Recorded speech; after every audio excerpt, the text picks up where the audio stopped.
Hey guys, Steve Moran here. Welcome to another episode of Foresight TV. I am with Anne Doyle. We are going to be talking about the single biggest reason I am reluctant to think about moving into senior living, and that is the fact that I just don't want to hang out with a whole bunch of old people. I know that's too harsh. We're going to get into this, but before we get started, this.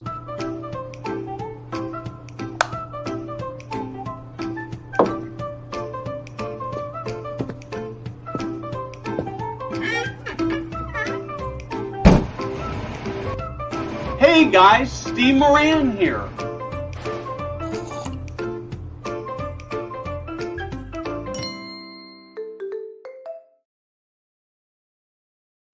So imagine that look at senior living in this world of occupancy and staffing challenges, senior living finds itself at a tipping point.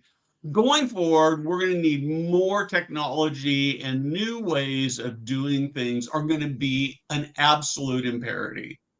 So imagine that you are in the situation where you've got this total crazy staffing challenge. It just feels like it's going to be there forever.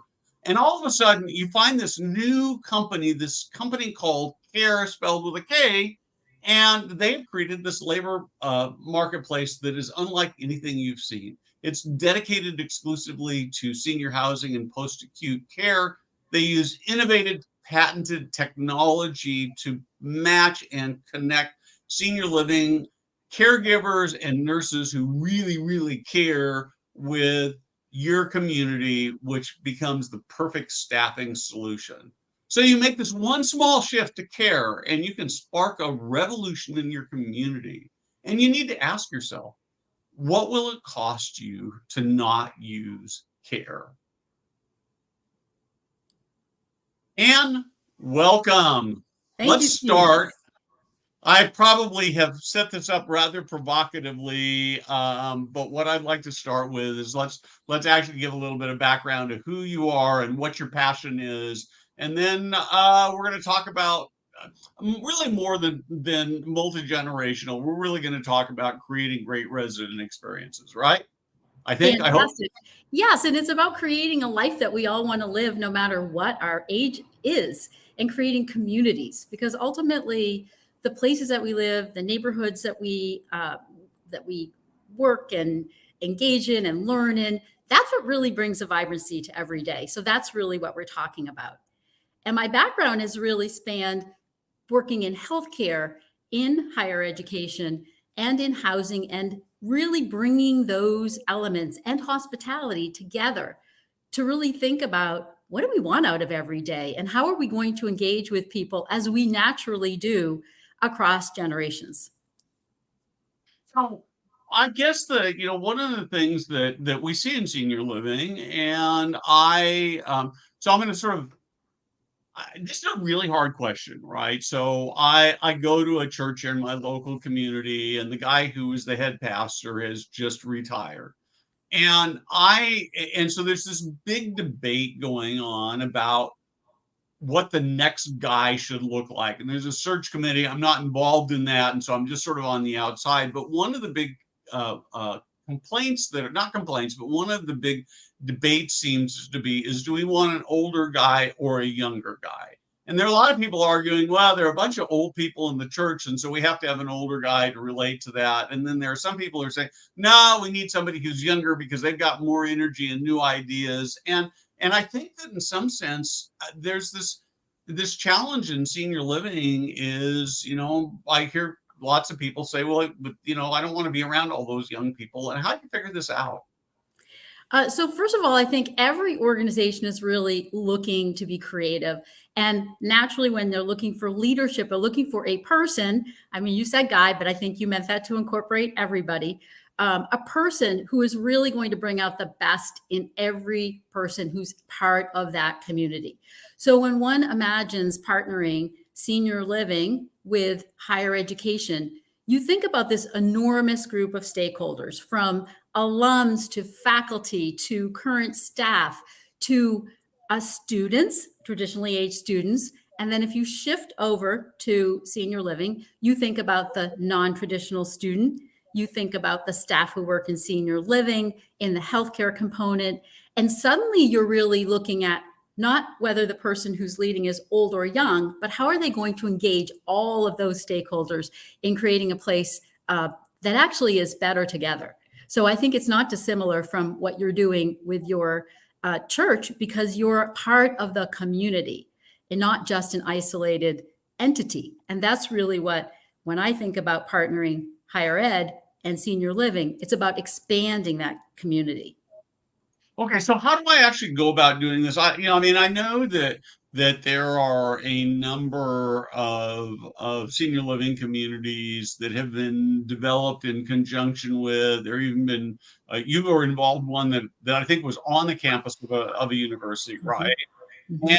And but it sounds sort of overwhelming and complex. And how does somebody actually go about doing it? All right. So yes, I did lead a senior living community embedded on a college campus in Newton, Massachusetts, LaSalle Village, for about 8 years.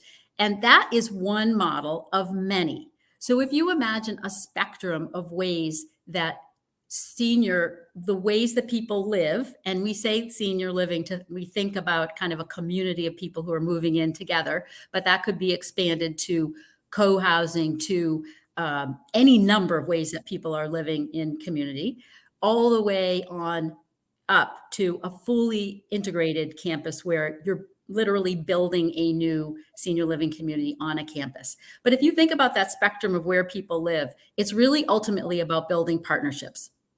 So imagine for a moment, because you asked me, how do you make this happen? Yep. You're the senior leadership team in a senior living community, and you are at your regular weekly meeting and you're talking about your top pain points.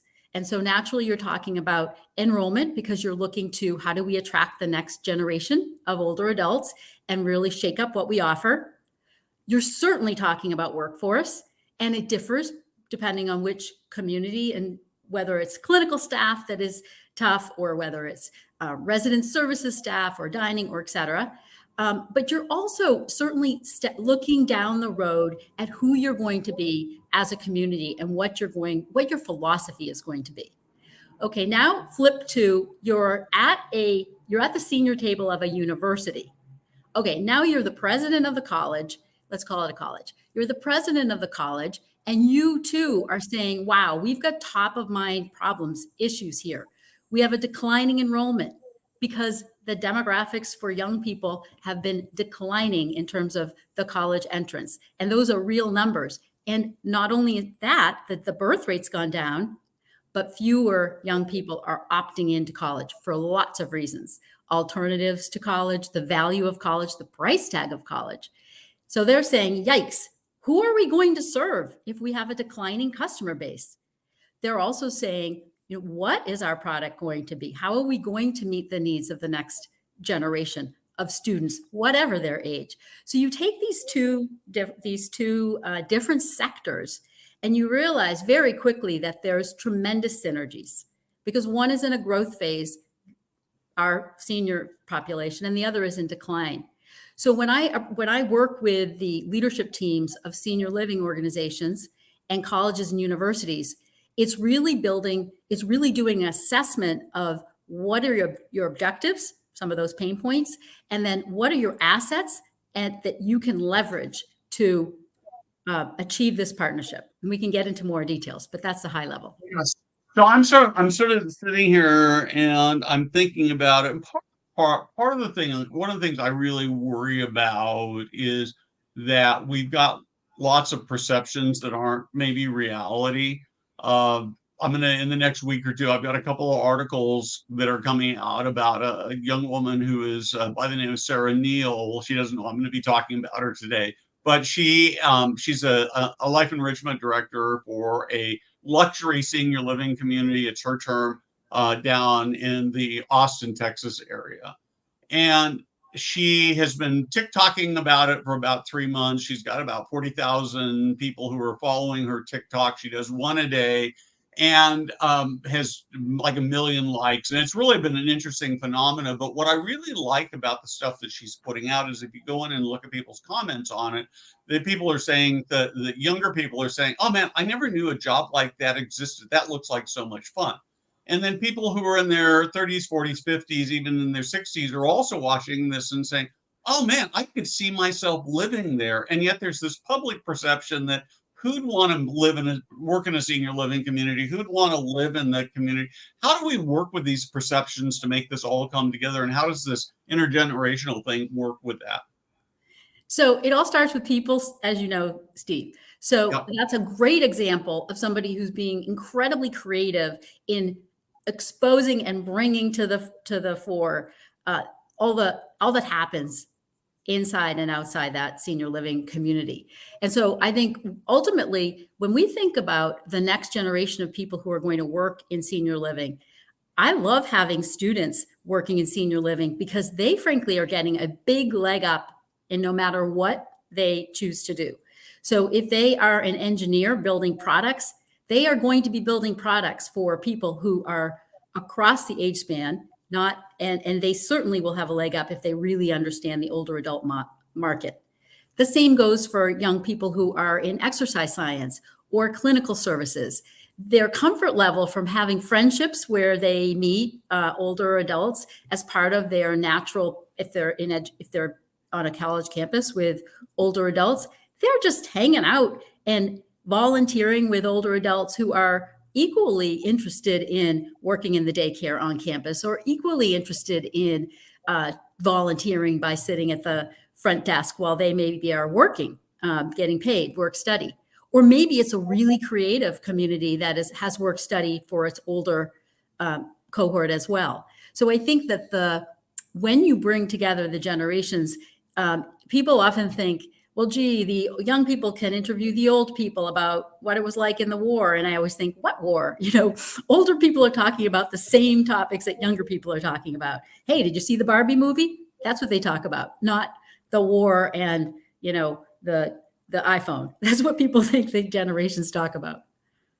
That's actually this is really fascinating because I think that go interview an old person is kind of the traditional model that you hear, right? And it's sort of the ultimate form of ageism, right? Because it's stereotyping. I I hear so many. I actually, my team even beats me up for being ageist sometimes. I can't, or so something in the last week that I got beat up for being ageist about. So I'm somebody who likes, and I think that we've got to get past that, and partly doing that is this intergenerational thing. So I'm a senior living operator. I'm living in Sacramento, California, which is, the area I live in. And I'm looking at this and saying, yeah, I'd like to do this university thing, but I'm not going to go build on a campus. Where do I start? Do I start with the top leadership of the university? Do I start with departments? Something else? Okay, so if you know that you want to if you know as a senior living operator that you are jazzed by having a full continuum of ages on your campus, you already have it among your staff, by the way. It's starting with really what are your objectives? Because many senior living organizations are simply looking for workforce, and it's like, we need people to work here. Others are looking to really integrate in some really cool programming, have residents take classes at the university, have them partner with the college or university on their great days of service that many universities do, where you can easily jump in and do service projects with the college or university. So it really depends on the objective. But then, yes, I believe strongly in starting at the top.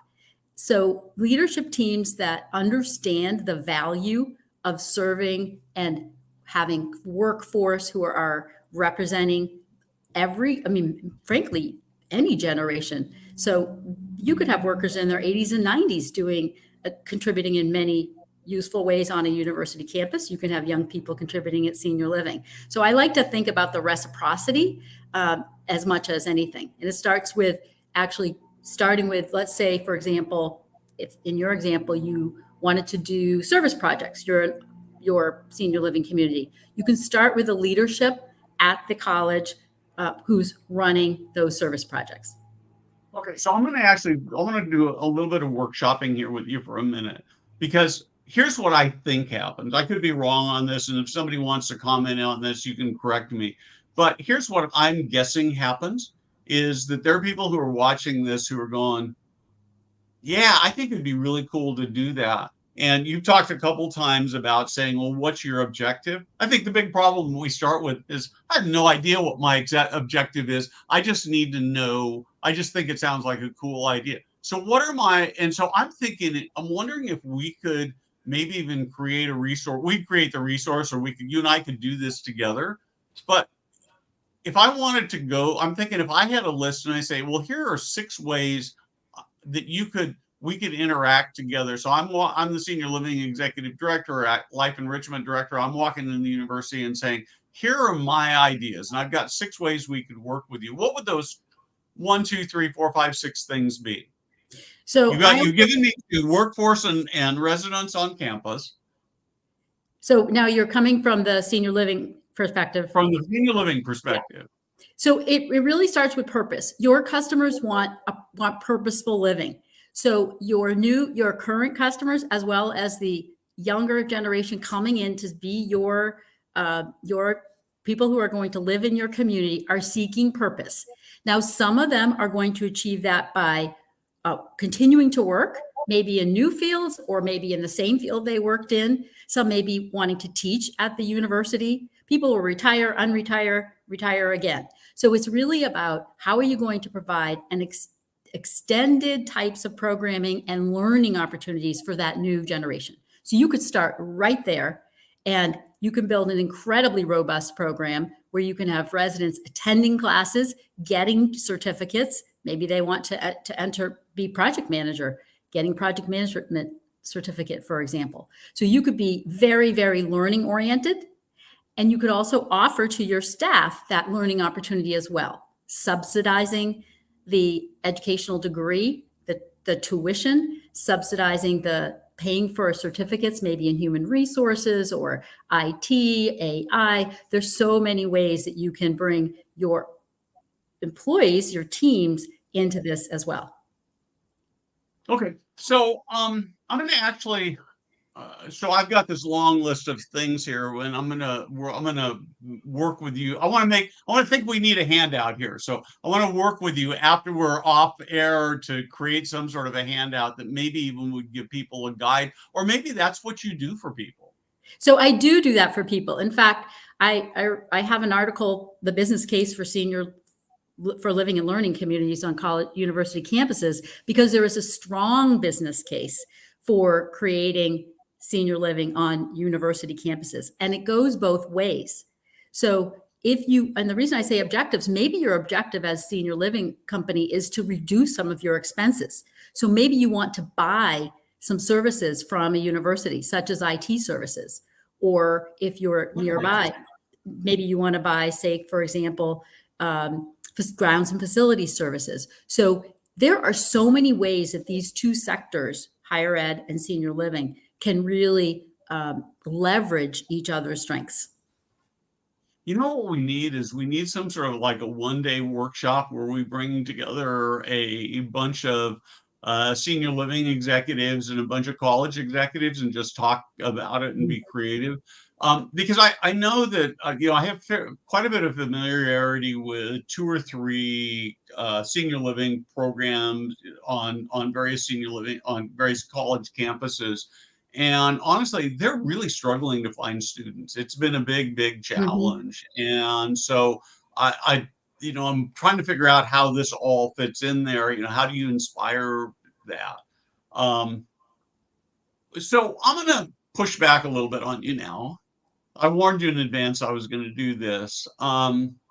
We know that about 35% of the U.S. population, 30 to 35%, are college educated today, right? Or have college degrees. I think it's higher than that have attended. So what about all those other people? So what is your question? So I guess the question really is There's been quite a bit of interest about college, working between college campuses, but I'm not sure that that's for everybody. Is that just not your thing, or do you think about purpose for those people who are maybe not, who are terrified of going on college campuses? So if you're asking, is this a model for every person, an older adult Yeah, I guess that's in it. the Yeah. future? I think there is no one model. Okay. We are all different. So some people will find a community next to a golf course very appealing. Some people will find a community that is theater and arts focused very appealing. Some people will find a community that's all about giving back and actually working at the community very appealing to bring down the price tag, say, for example. But I do think what you're talking about, and what I have found working with presidents of colleges and universities and senior teams at senior living, is that this requires a lot of intention. It isn't just saying, hey, there's a senior living community and it's down the road from a college. Let's just like sign up for a few things and now we're intergenerational. Not at all. It really requires intention. Anytime we're building any kind of community that's meaningful, literally any type of community, it requires really thinking about partnering with your customer. And you started out talking about have older people having a voice. And I think that is essential in the getting ideas and taking the time and the process to really work with who you're ultimately going to be serving. So it almost sounds like what you're saying is that before I would start on this journey of trying to work with a college or university, I actually ought to go sit with the residents and say, hey, we've got this idea. What do you think? So that's one approach. I think I would always start with really thinking very clearly about those top topics that we talked about, which are who are you serving? What's your staffing and workforce going to look like for the future? And how are you going to get there? And once you have some concepts and ideas and you identify, we would like to work with colleges and universities, then providing some clear direction. Is it classes? Is it theater? What are the types of things that the current and future residents might really find will help them thrive? And I'd like to say one other thing, which is that one of the really wonderful things about partnering with universities is that the youth turnover every 4 or so years. But when you're in a senior living, residents are coming in and staying for their lifetime if fits what they choose. And it's very exciting and vibrant to have that new input of ideas constantly on a college campus. So what works today is likely going to be very different from a few years down the pike. And that's being associated with a college campus gives you opportunity to change your direction and to let the residents know we're going to be a place that's evolving. We're not going to be stagnant. So, you've done this as before. As you go in and you talk to residents, what are the things that get them excited? And maybe what are the things they worry about? So almost all residents worry about what happens when I have cognitive decline. And I think that's not just all residents, that's human. We are Right. lucky to have longer, if we are lucky enough to have longer lifespan, because we know that we have on average much longer lifespan, and we want to make the most of that. At the same time, we also know that cognitive change is just a part of life. So what most people are very surprised to hear is that in a learning environment on a university campus, it is absolutely not only possible, but encouraged that everybody is learning, even those with rather severe cognitive decline.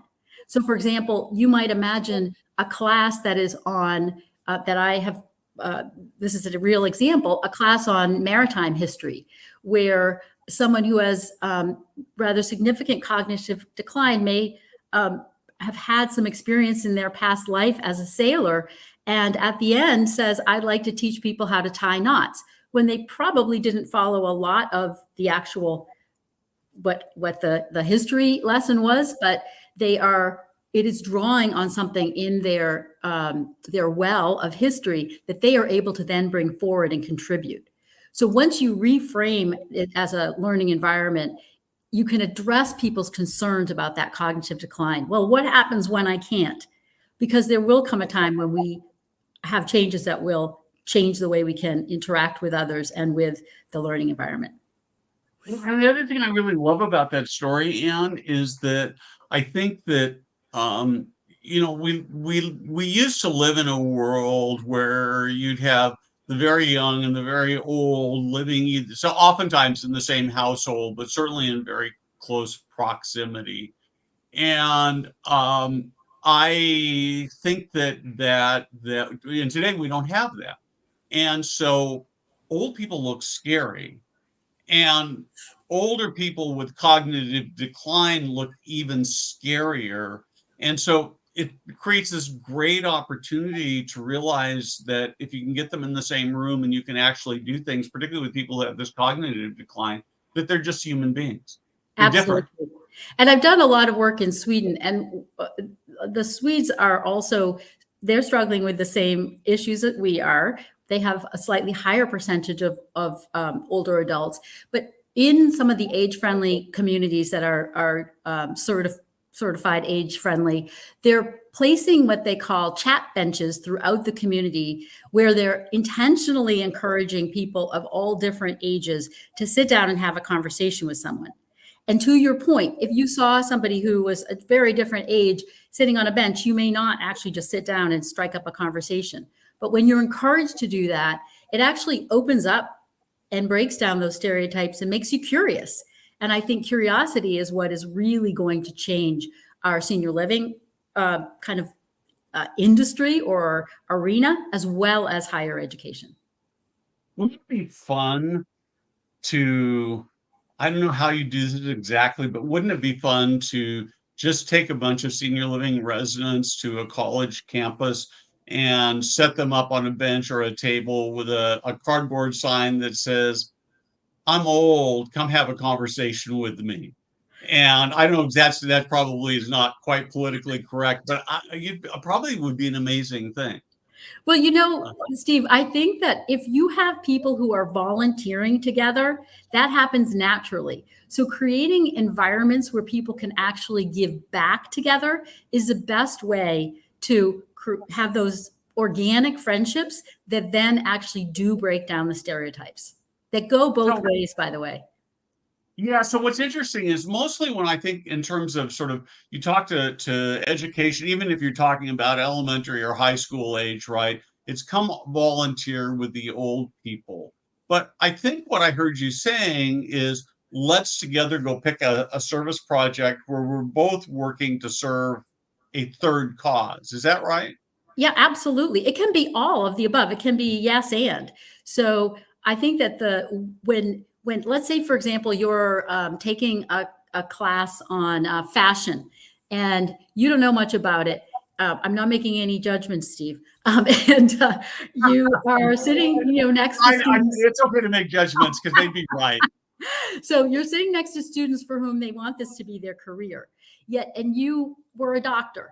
Well, you're not going to bring any, in your case, you're a journalist, but you're not, you're bringing just who you are and what you've been, but you're also just plain old interested in what is this field. So when you're sitting next to a student who's, say, 19 years old, you're just going to strike up a conversation and they're going to be equally interested in, hey, why are you interested in this topic? And you may say, because I know nothing about it. And one of the things I like to do at my age is learn about stuff I know nothing about. And they may say, well, that's pretty cool because I have to take this to make it to my next, level in my curriculum. And so I think there's a lot of opening up of what it means to be older and younger and a real respect that comes out of that. So I like to think about doing stuff together and being developing this intentionally. It does not happen just by saying, hey, let's build we're 4 miles down the road from a college. Let's have a relationship. Okay, done. We put it in our brochure. No, it takes really building those relationships, nurturing them, and when trying stuff, because not everything will work. Okay, so this is my big this is my big takeaway from this, Anne, and that is doing stuff together. Because Yes. honestly, I think, and this is like the light bulb going on for me, because honestly, I think that what I see when we talk about younger people coming into senior living largely is doing for older people. Yes. And It's and doing for with.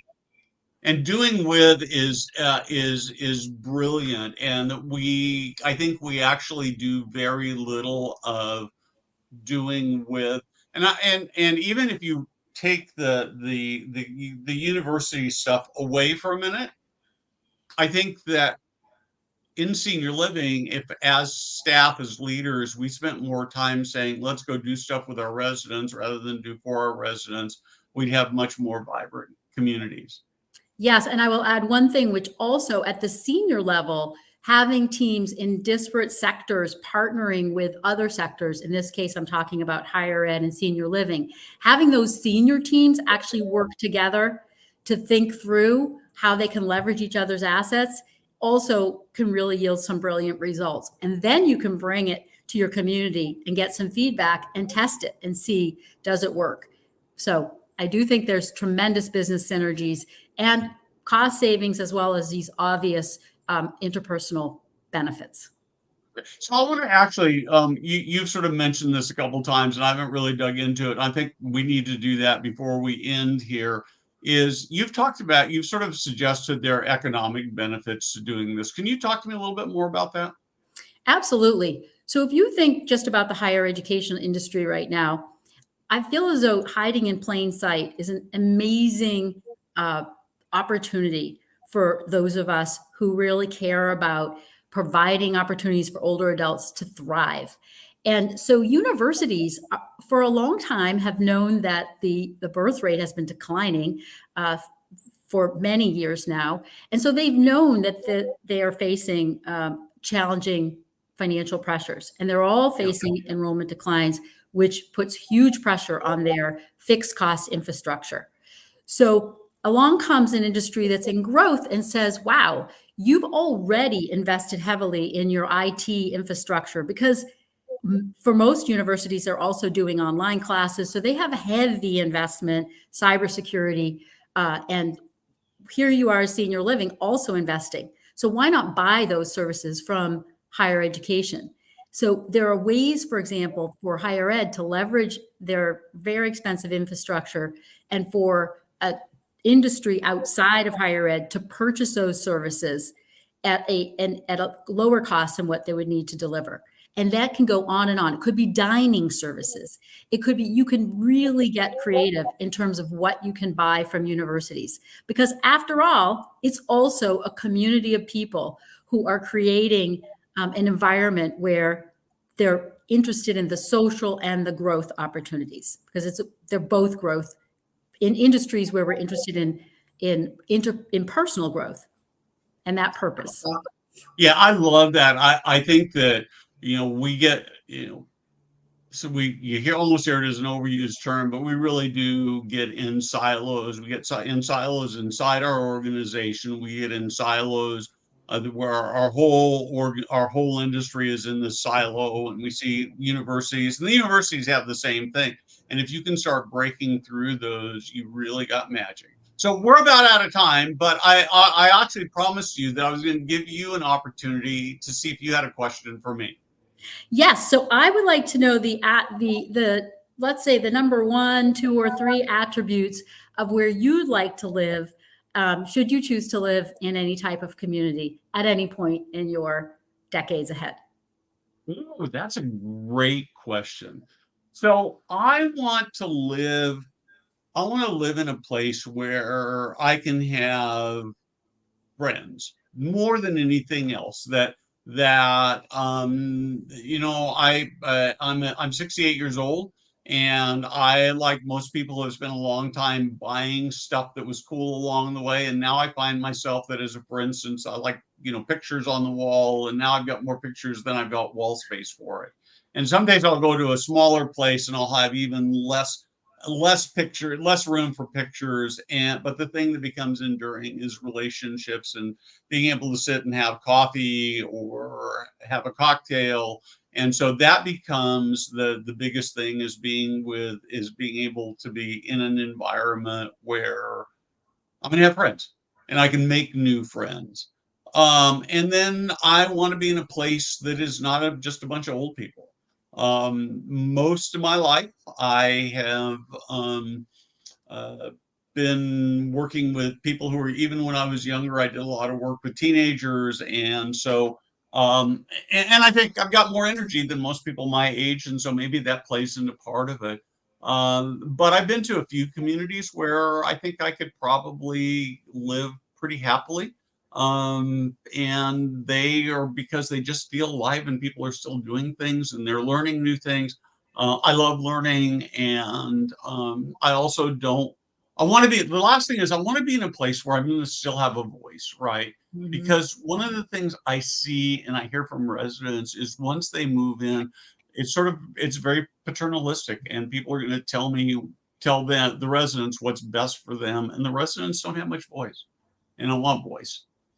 You So want to be human and you want to I have, want to be human. That's a great way to do it. and you know what? So. You're going to be living in one of these intergenerational living and learning communities that we're building. So I'm excited to be welcoming you at some point. Great. I am glad to hear that. Maybe we'll be neighbors someday when I think I've got a few extra years on you. So you'll be behind me, but maybe we'll be neighbors. So Thank you, anyway, Steve. Anne, thank you very much. I love your passion for making this happen. It's people like you who make the world of senior living better. If you're trying to figure out this intergenerational, this university thing, you should reach out and to talk to Anne and let her help guide you through that process. Have a great weekend. And Anne, if you'd hang on for just a minute and we'll catch up afterwards. And with that, everybody have a great weekend. Go out and make the world a better place. Thank you.